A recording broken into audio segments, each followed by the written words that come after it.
Okay. Good afternoon. It's been a great few days at the Hong Kong International Film and TV market. I hope you've had a chance to join a number of the sessions. This is my first time attending, and I'm looking forward to being able to attend in person next year. My name is Julian Gorman, and I'm the head of Asia Pacific for the GSMA, the Global Trade Association of Mobile Network Operators. Before I get to the introduction of my panelists and my introductory remarks, I'd just like to remind you of some matters to help optimize your experience today. First, I'd just like to suggest you use a simultaneous interpretation function using the button at the bottom of the screen, and you can see it there on the screen now, the instructions. Secondly, I'd like to also inform you that this is an interactive panel, and we expect to have around 10 minutes towards the end of the session for the panel to take your questions. So please submit them using the Q&A button at the bottom of the screen. And if you have a question for a specific panel member, please note that at the start of your question. Okay, to get started on the panel then, I'd like to welcome my panelists. Wenfeng Liu, CTO of iQIYI. iQIYI is an online video platform based in Beijing, launched just over 10 years ago. iQIYI is currently one of the largest online video sites in the world, with serving nearly 6 billion hours on its service each month and over 500 million active users. iQIYI uses advanced AI, big data analytics, and cloud to drive product and entertainment innovation. Next is Oliver Klein, lead technologist for Asia Pacific for AWS Solutions. Oliver has been working across Asia Pacific and Europe, helping businesses get the most from technology adoption to drive transformation and adapt to a data-driven business model. Third, Ronan, CEO of Kino, which is a leading organization in interactive TV and movie production, development and delivery, bridging the divide between gaming, cinema and home entertainment. So we'll get to a few questions with our panelists shortly. But just to help set the scene, 2020, as we know, has been the year that at least in the mobile industry, everything has changed. After 20 or more years of incremental change to user profiles and customer demand, COVID-19 measures have created immediate step changes in user behavior and characteristics. Geographic and time parameters of demand have varied, and we've seen an explosion in the adoption of take-up of online entertainment, especially in the video and gaming areas. Since the immediate shock to the world economies and the stock market in March of national lockdowns and control measures, customer usage of streaming video, gaming, and other online services have now translated to stock market rebounds, with high-profile streaming services enjoying greater than 100% growth in share prices and similar growth in subscriber numbers and time online. And our panelists are going to be able to make comments on this. Of course, this has all been happening as we start to see the early launches of 5G across the world. Most reports of early 5G use highlight the take-up of immersive entertainment as the key use for 5G subscribers. Nevertheless, we need to remember that 4G became the dominant technology in 2018 and is expected to remain dominant across the world beyond 2025. Therefore, it's very appropriate that today's panelists have some very unique backgrounds and represent a diverse portfolio of key players in the interactive entertainment ecosystem from the region, and can comment on what we are seeing today and the vision also for the future. I trust you'll find today's panel very entertaining and interesting, and don't forget to submit your questions using the Q&A function. So let's get to the panel. You're all from different dimensions of the industry, so I'm going to start with giving you all some specific questions and then move on to some general questions and then to the audience. So maybe to kick it off, I'll just go to Wenfeng. As tech chief in iQIYI, how do you see the relationship between technology's content and viewer experience? Okay. Yes, iQIYI is actually a technology-based entertainment company. So we are committed to providing users with enriched content and premium viewing experience through new technologies. So those advanced technologies such as AI is actually the driving force behind our user-centric entertainment service platform, enabling us to explore innovative forms for content creation, distribution, and monetization. For example, we use AI technology to analyze the actor and actress performance from the massive content libraries and provide suggestions to casting directors when they are looking for actor or actress by our intelligent casting algorithms. Those casting directors can use the AI technology to search and retrieve existing different performance from target actor or actress from our massive media library, which can highly improve the efficiency during the casting process. So that's an improvement for the traditional casting process. Another example is how we use technology to improve viewers' experience. Based on AI technology, we built a product feature named 奇观 that can help viewer to explore more information from the video content during the playback. This is the first original feature in the industry we shipped. For example, when user watch the movie, he can know who is the actor of the role by clicking 奇观 button on the play window, and also the background music, the encyclopedia information of the story may also be pushed to viewer for better understanding of the video. 奇观 can even identify those cartoon characters in the animation movies, which are usually in some kind of exaggerated shapes.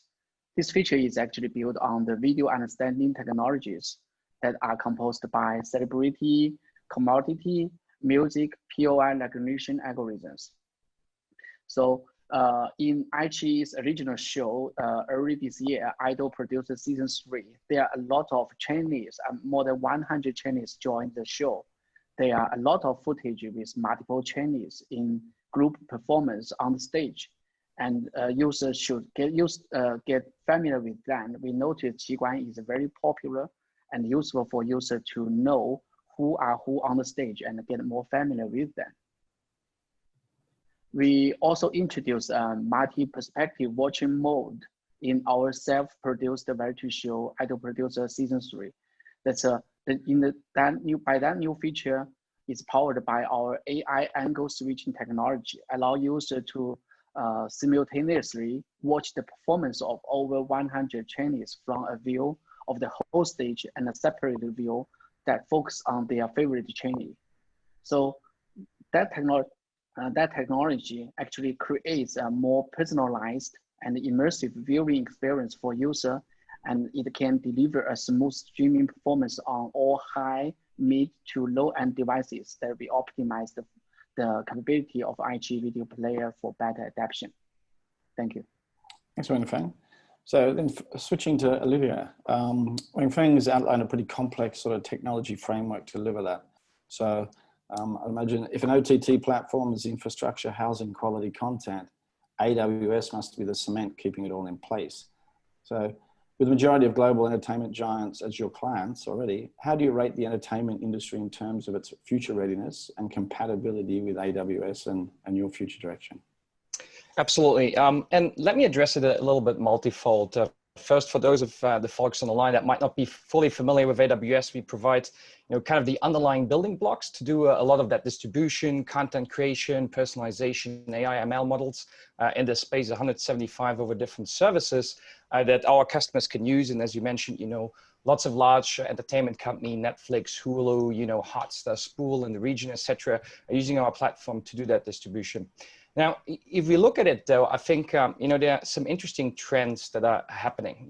The first one is we're going more and more digital. I don't remember the last time I actually turned on my cable TV and went to an analog cable, right? We all go to digital platforms. And so one element, which is a non-brainer, is kind of use cloud computing for that distribution, primarily because it gives you that nice elasticity of actually scaling your user base out, and your cloud computing provider, in this scenario AWS, kind of make sure that we provide the right kind of capacity to be able to scale it out, and you only pay for what you use the very moment.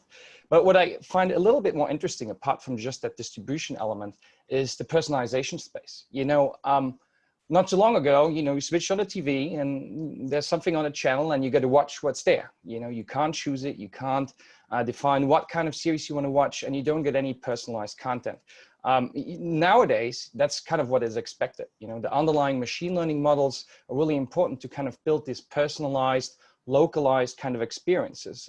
If you take some of our customers like Spool in the region of Southeast Asia, or Netflix from a global perspective, or Hulu, their companies, they all say, yes, we are a media company and entertainment company, but our primary business is data science. How can we collect information of what people are watching, understand that better, put it into data lakes, understand and personalize the experience for your viewing experiences that you have, but even use it as a means to understand how you create new content. So some of that information actually flows back into setting it to directors and kind of looking into what kind of new content could we create. And based on the insights that we have, we can predict with a certain accuracy if this TV show will be successful or not. Those are some very interesting elements.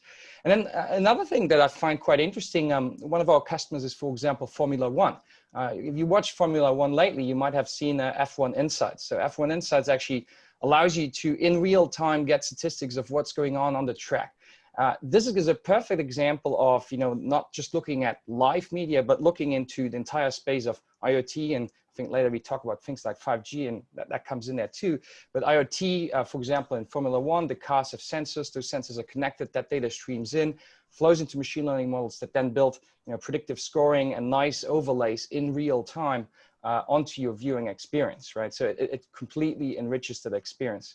So one of the things that I would say is, apart from AWS being an obvious kind of provider for our customers of that distribution and machine learning element and providing elastic compute and storage and and edge computing and content delivery networks, it's also about having these other building blocks of saying, can we take IoT or other sensor data, enrich things.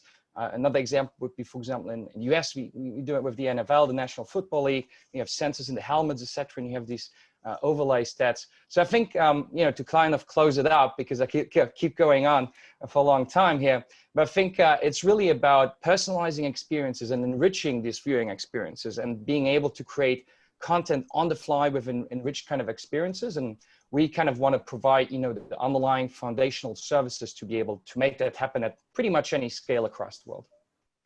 Thanks, Olivia. I mean, that's a great answer and a great segue into the next question.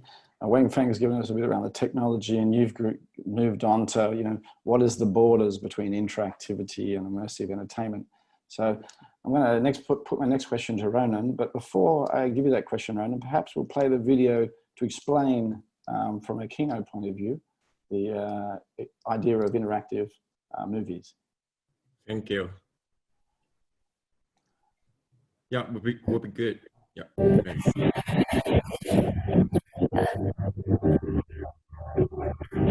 I need the keys to the Maserati.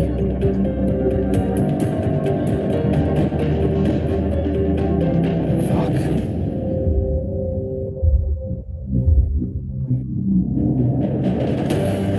Give me the ball. 八婆，俾咗我嚟啊 ！Excuse me, Bond Street.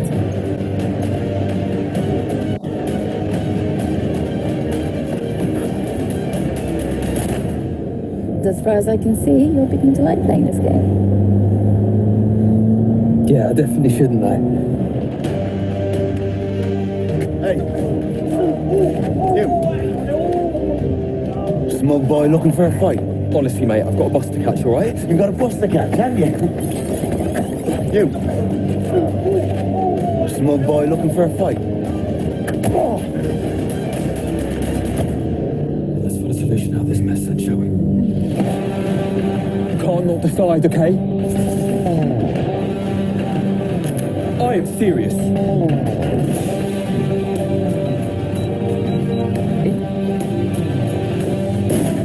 You are your decisions, that's what shapes you.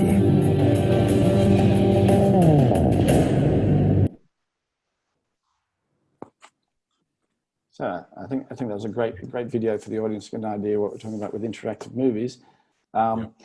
And Olivia was talking before about real-time access to data. So really, with that sort of movies and the release of Late Shift, it sounded the siren for many content creators out there around me. It's not just quality that's going to drive content in the future. Viewers started to demand more immersive and interactive experiences. So how do you think the traditional market was going to perceive your work and threat, and where do you think lies the boundary between immersivity and interactivity, and can you share your vision on that? Actually, I see technology is the way to change the entertainment industry. When we review the history in the past 100 years, we see every time the entertainment elevated to a higher level is because new technology launch. From black and white movie to color movie, from analog to digital, from small screen to IMAX, from 2D to 3D. Every time is technology leads the change. And this time is interactive. An interactive concept has been in the market for around 20 years already, but the technology solved until 3 years ago. Late Shift is the first interactive movies in the world with full solution to cinemas, to mobile, to TV set, and to all release platforms. Everyone can, I'm always asked, well, how a movie could be interactive in cinemas. So if you watch this trailer, you can tell every audience has their mobile and pick their choices, and the story follow the majority win principle and go onward. So every time you will see different content because you cannot change the decision from the audience sitting next to you. But this is a great experience to understand the one sitting next to you. So I will say this technology is changing a personal viewing experience to a social experience. I never see this new technology is a threat to a traditional entertainment industry, because I can tell in the last 10 years, both online and offline entertainment is growing together simultaneously. They didn't compete with each other. So nowadays, we have a lot of discussion about how the streaming platforms is hurting the cinematic market. I didn't see it this way. Two environments provide two experience, different experience to the audience. When we use interactive movies as an example, when you watch it in a cinema, this is a social experience. But when you watch it at home, then the whole stories follow your decision. This is your personal experience.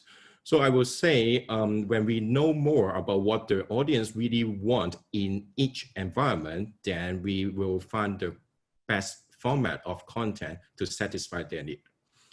So this is how I see the future of entertainment. Okay.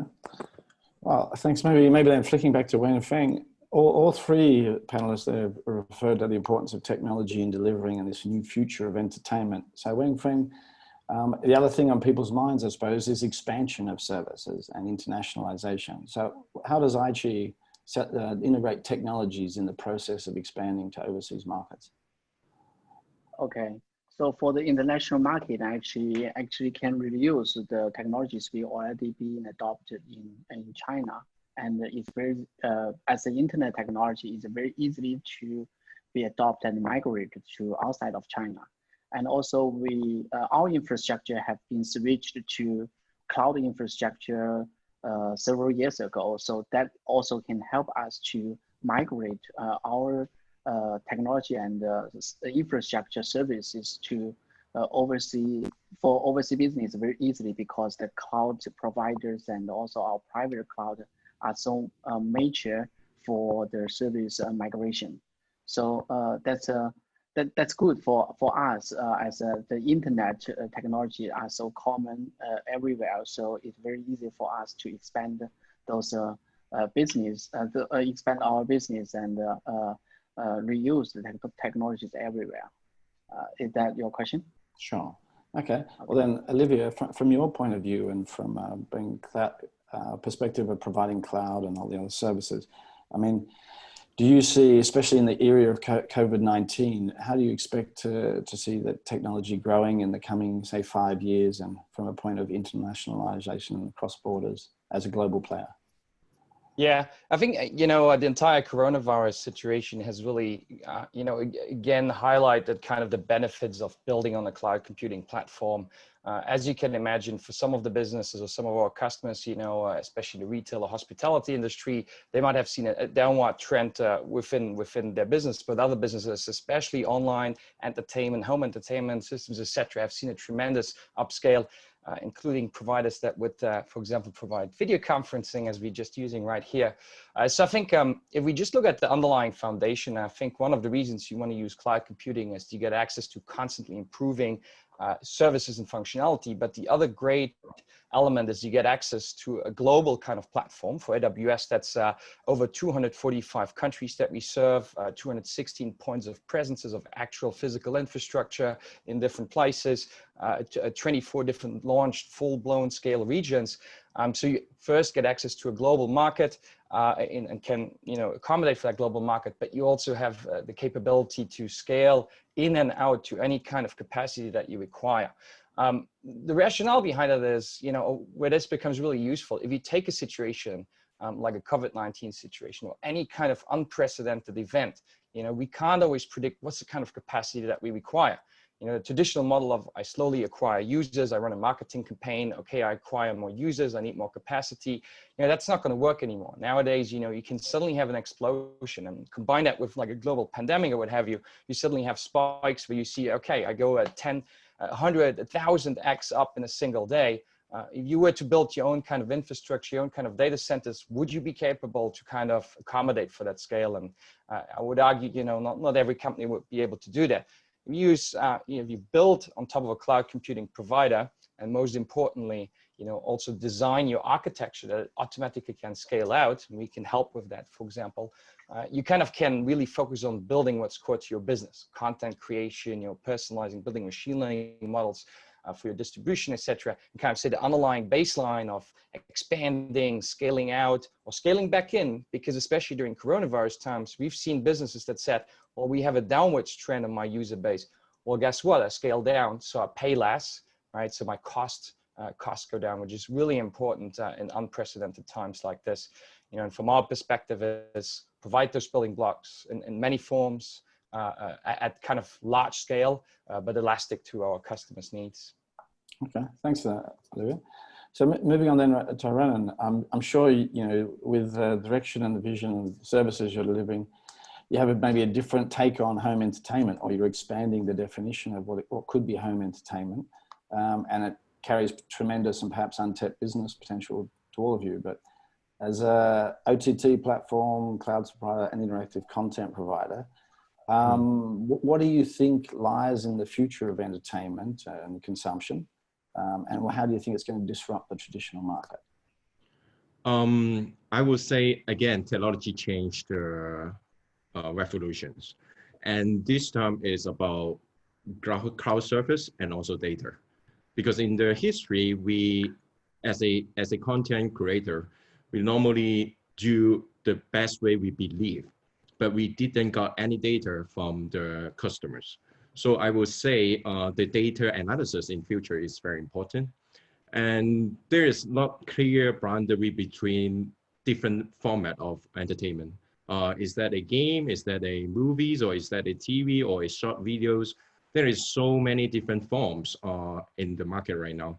And every content ultimately is pointing to what the audience want. We found out the audience want more immersive experience, personalized experience, and also unique experience. So this is what we should do. And I will say not only home entertainment, also the offline entertainment, event entertainment, we all need to know what we could provide to the audience. Then we specialize our content, then we could survive in future. Okay. And so Wenfeng, from an OTT platform provider, you see the potential untapped business with the change and the evolution in the definition of home entertainment. How do you think that lies ahead in the future of consumption? Yes. From my point of view, I see there are two chains of entertainment consumptions in the future. So one thing is the barrier between the video consumption and the gaming is getting more and more blurred. For example, in this spring, leveraging our long-term exploration and leading expertise in interactive video technology, similar to what Nolan said, last year we released the various branch plot content for our hit drama, Apartment Season 5. That's a comedy series based on the IVG, interactive video guidance, we introduced last year. It's very interesting that the comedy series have 2 episodes with interactive branch plots, and it have 16 branch storylines that leads to numerous different endings. The interactive portion of this comedy series has been enthusiastically welcomed by the audience. From our data show that during the run, over 28 million viewers watched the interactive content with over 140 million times of interactions taking place in total. So the interactive video content was a strong addition to our innovative original content offering and greatly enhanced user engagement and stickiness. And in this case, I think this is the future, because in this case, watching dramas is more like playing in the dramas. So beyond that, that's also the content creation, content production of the video content, movies and comedy shows is also getting very similar as what gaming doing. With the 5G technology, along with the gaming engine technology and advanced rendering technology, it made it possible to have a virtual production, to have a higher quality contents production with the lower budget, because it's more like making a game to do the virtual production for the video contents. So that's one trend I think. Another trend I think is content delivery model. So we know that maybe 20 or 30 years ago, when internet access through PC is very popular, people usually search for contents. People have an intention and use search engine to get the content from internet. So in that way, it's kind of a poor way. But in mobile times and the future, especially after 5G being greatly adopted, I think AI technology can help the content to be connected with users by pushing content to users using those AI recommendation engine, big data technologies. So it means that the content will be delivered in personalized way in any format. Even the movies or TV dramas or variety shows will be more and more personalized, and that introduce a challenge to the supply chain of the content. So I think that the two trends will major impact the future of the OTT industry. Some interesting challenges ahead. I'm just going to flick it to Olivia then, is with all these multiple different delivery mechanisms, different screen sizes, 5G, 4G, fixed, Wi-Fi, are you seeing different channels of demand or directions in your development to service the technology? It's a great question, and absolutely yes. I mean, I'm covering Asia Pacific and Japan as a whole region, and there's certain elements, certain countries here, where people see or connect to the internet the first time completely on their mobile phone and never even, think about an OTT setup box on top of a TV or what have you. So if we think about distribution of media and combine that, what we talked about already, this interactive elements, you kind of got to accommodate for any kind of different sizes, formats. One element, for example, if you look at some of the service offerings that a lot of our customers are using is for example, transcoding, right? Something like transcoding sounds like something very simple, but it can become increasingly complex if you think about scenarios where you might have certain countries that have the latest and greatest, internet speeds, and you can stream all the way 4K to a TV. And you have scenarios where people sit on an island somewhere, we're going over lots of radio frequencies, antennas, and you kind of got to, on the fly, kind of transcode things down so that you don't ruin the viewer experience. Because even though it's all great to deliver digital, but there's nothing, more annoying if you look at something and it just keeps buffering, right? So one of the things that we are looking at is, how can we help our customers, for example, on the fly, how to have adaptive kind of streaming mechanisms. And if you think about that, that can sometimes require compute power, but it can also require elements of caching. For example, you don't want to compute something for every single viewer. It becomes incredibly expensive. You wouldn't be able to do it. We would maybe give you the capacity, but you wouldn't want to pay the bill at the end of the month. So you want to have that combination also of, for example, I talked about edge locations earlier. We provide different points of presences with caching or caching mechanisms, where you say a transcode into different formats, cache it out into the different countries so that people can view it. And I think, we will see more and more of that, especially with the availability of 5G. we will have more and more demanding kind of bandwidth requirements that we'll have. You want to have the best viewing experiences. You will have, I could imagine, maybe right now I watch it on a mobile phone. In the future, I might stream it against the wall with an inbuilt projector, and suddenly I want it in 4K or what have you.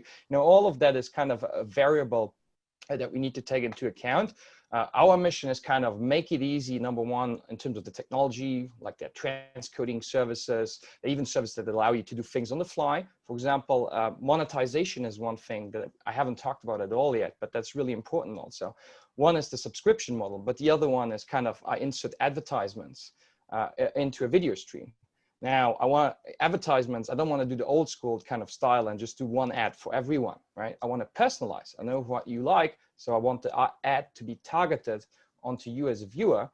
That targeting, right, requires me to do a transcoding of a video frame, but then also insert on the fly the right kind of advertisement that's personalized for you. So you see things like that that can be technically challenging, and it's our kind of mission to say, we want to take that away from media companies and say, let us handle that part so you can focus on really building great quality content, building interactive experiences as we hear, and that's kind of what we're looking at. And I think with increasingly more available bandwidth and more connected devices, and we see a rapid increase in this part of the region of the world, it's just gonna scale up more and more. So obviously we hope to be here to help future customers in that regard. Okay, so a question for you again, and I should note we have some good questions coming in from the audience here, which I'll get to in a moment after this question. But just to maybe reflect, the music industry has gone through some radical disruptions over the last 20 or 30 years, a lot of it driven by technology, but more and more also by commercial models. So I suppose how with this, all the different commercial consumption models coming up, and we're seeing, how do you see further disruption to the traditional market, and what do you see are the doors opening or closing for the industry as we move forward, even with maybe disruption of what's currently doing the disruption? So I'll give that to Ronan maybe first. Actually, it's not today. We are facing the same problem in the last 10 years, especially in China market. Every year we have new technology launch, we have new service provider. So I will put it this way, audience is very picky because there's a ton of entertainment content in the market right now. So you need to really understand what your audience want. This is the only way to open up the door in the for future. And don't scare about offline will die or online will be forever. This will not happen. This is different location has their privilege advantage to audience. So I will say how to understand your audience more is the way to open the door. There's no a fixed formula. Okay. Wang Feng, do you see the increasing disruption even to your own model as we move forward? Mm-hmm. So I think that the production of the contents with traditional technologies will be more difficult. That's a challenge. That's why we invest a lot for the technology improvement and innovation to help the content production, because as I just said, that personalized content distribution could introduce a very high demand of personalized content, even for those professional contents. And the cost for a user to select and change content is very low. So that challenge is I think it's coming for the industry and also for us, and it requires our supply chain and all the partners in supply chain to be to have been more intelligent and with the higher efficiency in the content production process that can survive. Otherwise, it will be a greater challenge in the future.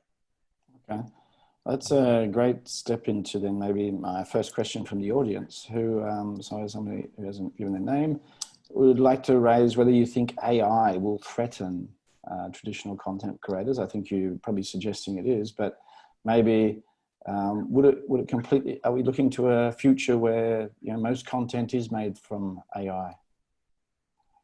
I'll give that, Ronan, I'm going to give you a chance to have this one first. Yeah, because we talk to a lot of content creators, directors from Hollywood or in local market. Everyone is talking about how AI could help them, but not actually a threat. Because creativity is something we still haven't fully developed, actually. So I will say AI is a good thing to help us to develop content, but not a threat. Yeah, I cannot tell AI will be a threat in the near future. Okay, well, before I take it to Wing Feng, obviously, because you know, there's some strong words on it. Olivier, I mean, is this an opportunity for you to, you know, start building more AI into your services? Yeah, absolutely. And we already see that. And I fully agree with what Ronan is saying. I think, you know, if you look at AI and we just, you know, build on the foundation of underlying machine learning models, which are generally deep learning machine learning models, you know, they primarily help you to be operationally more efficient. They can help with some of that content creation, but they might not completely replace what you're doing. What we see though is that constantly merging environment between actual physical recording and acting and computer-generated graphics combined with machine learning models. You might have heard of, you know, some research projects such as deep fakes, for example. I don't know if you ever heard of that, but it allows you to kind of take someone's face, overlay it to another. Nowadays, you have lots of apps that can do similar things. You actually see that, you know, for a variety of our customers who are content producers on top of our platform, they use similar mechanisms to say, you know, how can we take, you know, scenarios where we can use some of that computational power that I get from cloud computing, mix it up with machine learning models to kind of build better or create better or faster content. Does that completely replace, or could you, you know, just have an AI build an entire movie? Absolutely not. However, having said that, if you take large companies, I mentioned Netflix because they're very public about this element, but you can read that up. They use, for example, they compute basically what's the likelihood of this scene if we created it a certain way to actually be well received by the kind of audience that we are trying to target. So I think you will have scenarios like this where you could, you know, directly could say, okay, I kind of built 3 kind of different scenarios. Now let's see which one would perform best. And by the way, that's not only, you know, you can do that with machine learning models beforehand, but you can even do it to a certain extent in real time, and that then leads to some of these interactive experiences. So from a general perspective, and I mean, we see the adoption of machine learning AI, and we have plenty of services in this real-time space for all kinds of industries, but also media and entertainment. We see it really as a tool that companies can use to say, you know, just provide better, more personalized experiences, reduce your cost of, you know, running your business or building your content. That's the way I would see it. So it's, you know, working in conjunction with humans to improve what you're building. Okay. So, I mean, Wang Feng, you mentioned in your iQIYI is at the forefront really of using AI to improve your content and you know, really customize it for the user. But do you see AI threatening content creators as a primary source? Yeah, the short answer actually is no. The AI is not threatening the content creator, but AI is will be highly improved the efficiency of the content creator's work. So AI is actually not the one to replace what the creativity artists' work. It can help them to refine and improve the way how they work. So it's like any other technology that help entertainment to evolve into next step. It's AI. The technology actually help the artists and the creativity people how to create things in more easier way, in more productive way. So that's what I see is AI now is still play that role, is to help, it's not to replace. Okay, thanks, Wang Feng. I've got a perfect question for Ronan to leave with here, because somebody's questioning whether the home entertainment plus OTT is the future way to go and it's going to topple traditional cinema. You're talking about the importance of your interactivity in cinema, but is that what's going to save cinemas, or are we looking to a future with no cinemas?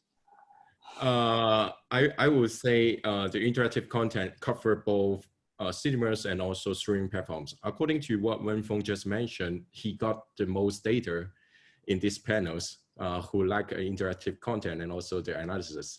And I would say, I never believe either offline nor online will replace each other. They will both survive.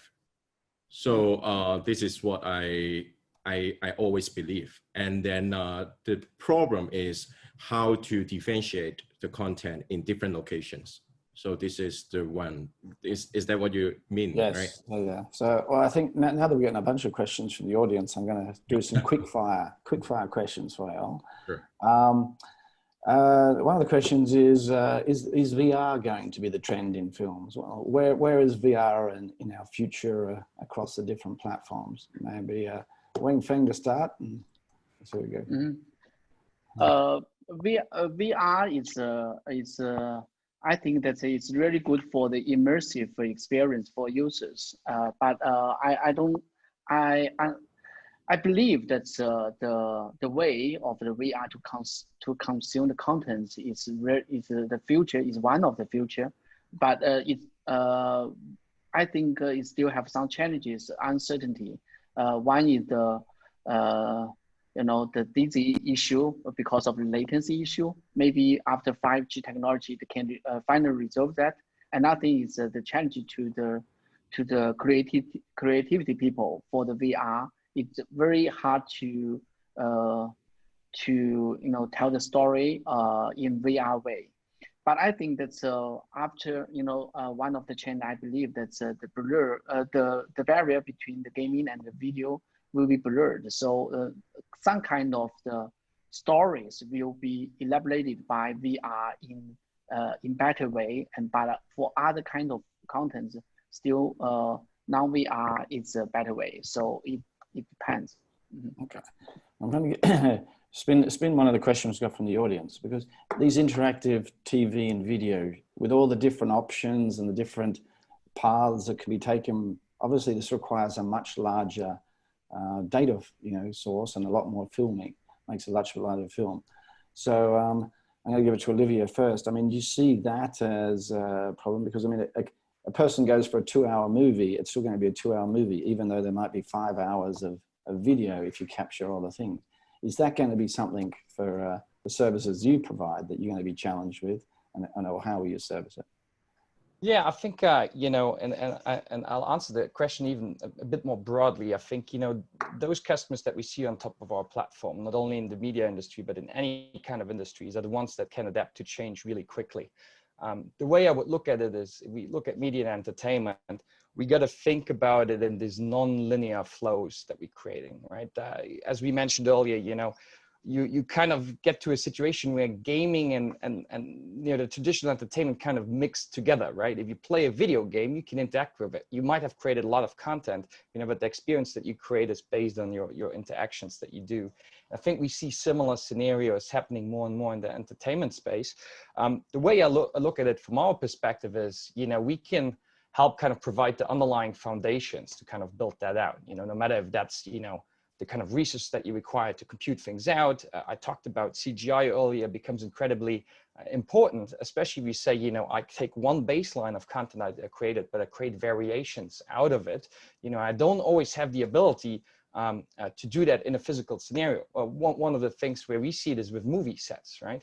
Building a movie set can be really expensive. If you can CGI on top of a green screen, that helps you, especially in coronavirus times, because one of the challenges that we see is hey, we can't actually go into a studio and have a crew of 100 people there, to record it, because we got to have social distancing. So I think, long story short, it's not a very specific answer to the question, but I think, we got to embrace technology as a tool that we can change things around quickly. And that will help us to then say, you build a baseline of content that you create, and based on that, you then can expand it and you can modify it. But most importantly, you should be able to do that on the fly. You don't produce something once and then that's it. I think if you have the ability to iterate on things quickly, that's how you're going to be successful and create, constantly good user base. Because with subscription models nowadays, if I'm not interested in what you're showing me anymore, I drop my subscription, I have a revenue problem. So I constantly need to adapt. That's kind of the way I would look at it. Okay. So for Ronan then, as a producer of interactive movies, You know, is there a limit? How many options can you have, and is it going to be a constraint? Well, interactive content is heavy. So just like late shift, if you watch the movie once, it's around 80 to 90 minutes, but the whole movie actually we have 4 hours footage. So I would say as a customer of AWS, they are providing an excellent service. Yeah, the basic service for us to do a worldwide release of late shift. So I would say this is the future is actually a combination of a tech company and content company. And I really agree with one thing, which is the tech company is growing so fast, but content creator, we are learning so slowly. So how to match up these two rhythm is what we should do in future. How to utilize the fast growing technology for the content itself is something new to a content creator. So I will recommend every one of you to learn more about the new tech, then hopefully will help your creativities as well. Okay. I think we're running out of time, but I'm going to flick one easy question to all three of you, and that is, there's always been the saying that content is king. Is content still king behind the OTT platform, or it's the data that allows you to pitch and manipulate personal content? Ronan, you can say go. Well, content is still comment. king. Yeah, content is still king. I would say I'm not sure, as long as my friends they are all following content but not following platforms. They are loyal to the content. So I would say content is always king. So yeah. All right. Wang Feng, final comments, content king or data? Yeah, that's a very interesting question. That's we always ask this question inside IGE because our corporate DNA is actually half technology and half content. So if the content is king, so the technology is the queen, I don't know. So we always ask that, and I still think the content is king. But in the future trend, I think that's the content for you is the king. So I think the personalized content will be the king, not the content will be diversified and in greater quantity for all the audience in the future. Olivia, you're making your money out of the data, content or data? So I would agree with what Wang Feng said. I think why can't there be two kings maybe in this scenario? The way I would look at it is, you need content to create data. And based on that data, you then can create better or more personalized content. So I think they kind of go hand in hand. Data is king in the sense of like it can help you to build better experiences, but we're not quite at the stage yet where your log files can create a new movie. So I think both are super important because they feed on each other. You create new content. Based on that, you learn. Based on that, you create data points that can help you improve your content. And so it's kind of a symbiotic, is that the right word? A kind of relationship, I feel. Yeah. Well, so actually, data is the weapon, for content. Good final comment. Thanks, guys. Thanks, panelists. Thanks, Wang Feng, Ronan, Olivia. I think unfortunately we've run out of time. There's still a few more questions to go, but unfortunately we're out of time. So, but I hope you've enjoyed it and look forward to participating in the rest of the thing. And with that, I'd like to say thank you and see you next time. Thank you. Thank you. See you.